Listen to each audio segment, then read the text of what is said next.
이제 킬러 공부는 어떻게 해야 할까는 이제 생명과학 20분 컷의 비결, 이제 여기까지 귀결되는 건데, 요 킬러 공부와 비킬러 공부를 이제 같이 병행을 해서 제가 했던 공부 방법, 제가 이렇게 공부를 했더니 이제 결과적으로 이제 이게 돼가지고 이제 제가 했던 공부 방법들을 이제 여러분들께 소개해드리고자 합니다. 먼저 우선 비킬러 공부를 어떻게 하는지부터 소개를 하겠습니다. 비킬러 공부법은 이제 제가 딱 네 글자밖에 안 적었어요. 백지복습. 이 백지복습을 저는 생명과학을 항상 만점 맞는 시절에도 매주 했어요. 근데 백지복습을 어떻게 하는 거냐면 간단해요. 말 그대로 백지장에다가 A4지에 하든 연습장에 하든 상관없어요.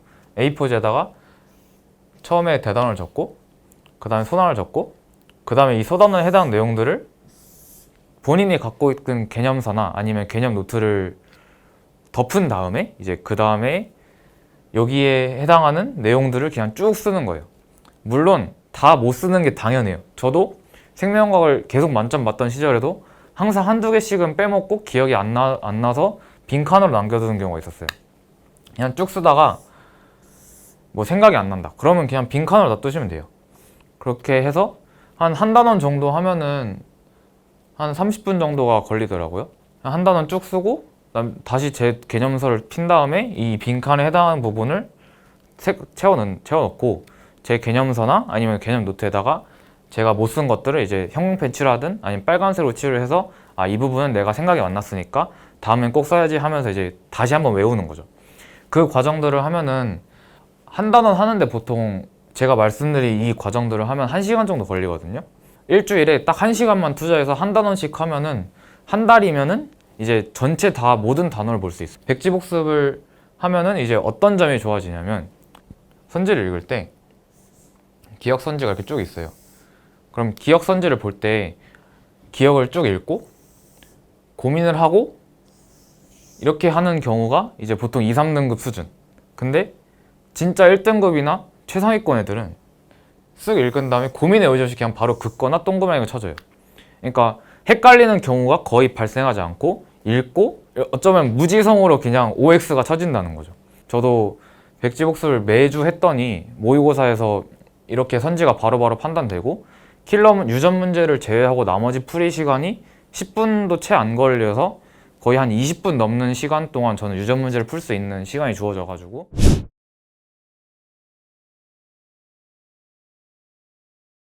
근데 왜 이게 바로 되는지에 대한 이해 없이 그냥 암기하는 학생들이 있어요. 그냥 A만 나오면 C다.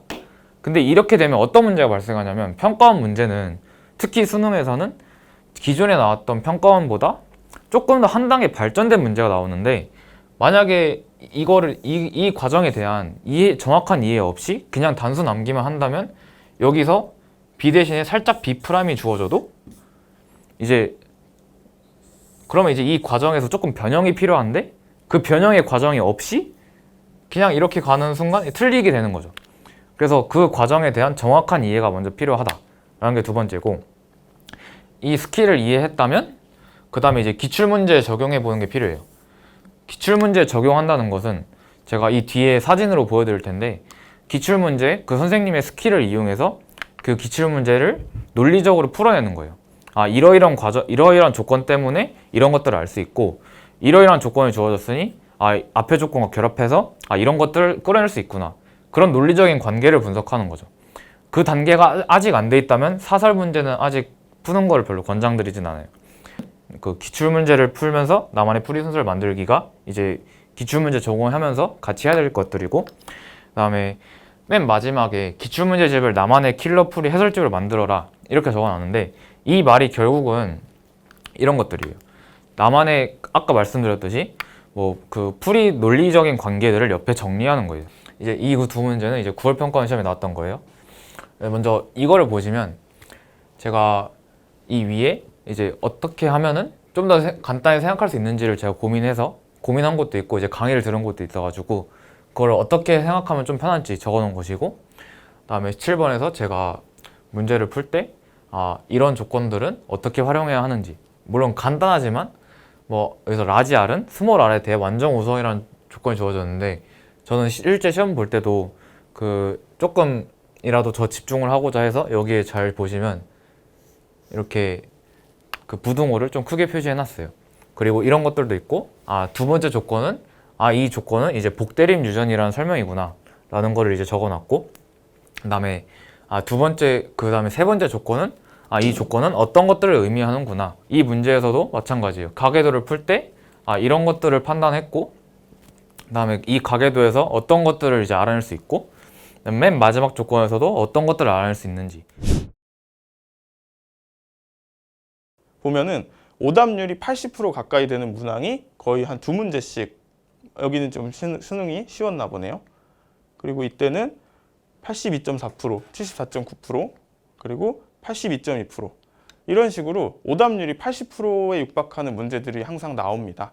이 얘기가 무슨 뜻이냐면 오지선다기 때문에 찍었을 때 맞출 확률이 20%잖아요. 그만큼도 안 된다는 아주 어려운 문항입니다.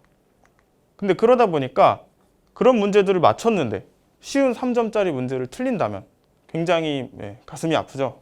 그래서 비킬러 문항에서 실수가 굉장히 치명적으로 작용할 수 있다는 이야기입니다. 학생들이 어떤 개념을 정확하게 알고 있는지, 그리고 그 개념들은 다 생명과학원에서 가장 중요한 내용이기 때문에 그 빈출 유형의 개념 같은 경우에는 굉장히 중요한 개념이라고 말씀드릴 수 있겠습니다. 그렇게 반복돼서 출제되는 개념들을 모았고요. 어떤 테마 같은 경우에는 4번의 시험에서 모두 출제된 테마도 있고요. 어떤 테마 같은 경우에는 한 번만 출제된 테마도 있지만, 그래서 출제 빈도에 따라서 이제 정리를 해볼 수 있을 것 같습니다. 그 다음에 개념 정리와 풀이법 정리를 한꺼번에 하시면 좋겠다는 이제 말씀을 드리고 싶습니다. 또 오답 정리 노트까지 한 번에 한다면 굉장히 좋겠죠. 왜냐하면 오답 노트를 따로 작성하는 거에 대해서 되게 부담스럽게 생각하시는 경우가 많습니다. 순서가 꼬이기 시작하면 문제풀이에 상당히 어려움을 겪고 시간을 많이 쓸 수밖에 없습니다. 그래서 이거를 순서를 딱 정리를 하셔가지고 어떤 문제가 오더라도 나는 이 순서를 정해놓은 대로 풀겠다라는 식으로 접근하시면 가계도 문제가 그렇게까지 어렵게는 다가오시지 않을 것 같습니다. 네, 가계도 분석의 먼저 저는 가장 기본적인 단계는 기본 정보를 확인하는 단계라고 생각합니다. 이 기본 정보는 가계도 윗부분에 제시되어 있는 이런 가병은 A와 A에 의해 결정되며 대문자 A는 소문자 A에 대해 완전 우성이다. 이런 표현들이 나오는 거를 정리하는 거죠. 여기다가 A나 A 스타를 주기도 하고요. 그리고 요즘 같은 경우에는 아까 말씀드렸다시피 연관 관계를 알려주기 때문에 가와 나와 다 중에 2개는 성염색체에 같이 있고 1개는 상염색체다. 이런 식으로 언급하는 문제들도 출제가 되었습니다. 그래서 그런 정보들을 이 0번째 단계, 가장 기본 단계에서 정리를 해주시고요. 근데 이 가계도 안에서 파악할 수 있는 정보에 대해서 기출의 흐름에 따라 굉장히 자료가 다양하게 변했는데요. 과거에는 이렇게 쉬운 가계도가 나왔었습니다. 많이들 아시겠지만 지금 부모가 같고 자식이 다른 상황이기 때문에 이 병은 열성병이죠. 그리고 열성병인 여자 환자의 아빠가 정상이기 때문에 이 병은 바로 이제 열성 일반병이다 라고 이야기하실 수 있겠습니다. 그런데 이렇게 출제되던 가계도가 이제 학생들이 이런 거를 외워서 풀다 보니까 좀 발전하기 시작했습니다. 열성병인 건 알 수 있지만 반성이 아니라는 것은 파악할 수 없게끔 이런 식으로 출제를 하기 시작했고요. 그리고 요즘에 와서는 이렇게 혹은 이런 식으로 열성 반성 혹은 우성 반성 하나만 이제 제거할 수 있도록, 그러니까 가계도에서 어떤 형질의 병을 파악할 때 우성 반성, 열성 반성, 그리고 우성 일반, 열성 일반 이렇게 4가지가 나오게 되는데 그 중에 1가지 정도만 제거할 수 있게끔 나오는 게 요새의 경향인 것 같습니다. 그래서 이런 정보들을 파악을 하시는 게 첫 번째 단계라고 생각할 수 있겠습니다. 그리고 다음으로는 추가 정보와 조건을 확인하는 겁니다. 이거는 가계도 아랫부분에 제시되어 있는 경우가 대부분인데요. 예를 들어서 DNA 상대량과 관련된 표를 주거나 아니면 DNA 상대량과 관련된 그래프나 아니면 분수를 주거나 분수꼴의 자료를 주는 경우 이런 자료들이 이제 추가 정보인데요. 이거를 바탕으로 아까 첫 번째 단계에서 찾지 못했던 우열관계나 전달 경로, 즉 상염색체나 성염색체 유전의 여부를 파악하시면 됩니다. 만약에 이래도 찾아지지 않는다, 그러면 다음 단계로 넘어가시면 됩니다. 다음 단계에서는 이제 유전자의 이동, 흐름을 파악해야 되는데요. 유전자가 어떻게 이동했는지 파악하는 단계입니다. 여러분이 뭐 해설지를 보셨다면, 교육청이나 아니면 뭐 수능 특강, 수능 완성 해설지를 보셨다면 그 해설지에 그려져 있는 그림을 완성하는 단계라고 생각하시면 됩니다. 제가 이제 예시로 교육청 문항의 가계도를 하나 가지고 와봤습니다. 이제 이런 가계도의 완성을 이제 그림을 바탕으로 하시면 되는 건데요. 사실 이 단계가 이 가계도 문항 푸는 데 있어서 가장 중요한 단계라고 생각할 수 있습니다. 앞에 단계들은 비교적 쉽게 뭐 하루 이틀 만에도 빠르면은 익힐 수 있지만 이거는 하루 이틀 만에 완성되는 건 아닙니다. 이런 가계도를 완성하는 연습은 뭐 기출 문제를 넘어서서 다양한 이제 모의고사나 아니면 엔제 같은 교재에 나와 있는 문제들을 통해서 연습하셔도 굉장히 도움이 많이 됩니다. 그리고 이렇게 가계도를 완성하는 연습, 유전자 이동을 빨리 파악하는 연습을 하시면 가계도 문제 풀이 시간이 확 줄어들 수 있습니다. 네, 그래서 실제로 가계도 문항 예시를 통해서 제가 어떻게 푸는지 이 방법을 다시 한번 설명해 드리도록 하겠습니다. 하셔야 되는데요. 아까 말씀드렸다시피 이 가계도 아랫부분에 주어진 정보입니다. 그럼 이걸 바탕으로 가와 나에 대한 정보를 마저 찾아야 되는데 그러면 여기서 A와 B 중 한 사람은 가와 나가 모두 발현되었고 나머지 한 사람은 모두 발현되지 않았다라고 말을 했는데요. 그걸 보면은 두 경우 중 한 경우에 모순이 생겨서 다른 경우가 맞는 경우가 되겠다라는 생각을 하실 수 있겠습니다. 그러면 여러분들이 생각했을 때 그 모순이 가에서 발견될까요? 나에서 발견될까요? 네, 나에서 발견되는 것이 아무래도 확률이 높겠죠. 왜냐하면 위에서 나에 대한 정보를 찾았기 때문에 여기서 그걸 바탕으로 모순을 발견하시는 게 좀 더 합리적이지 않을까요?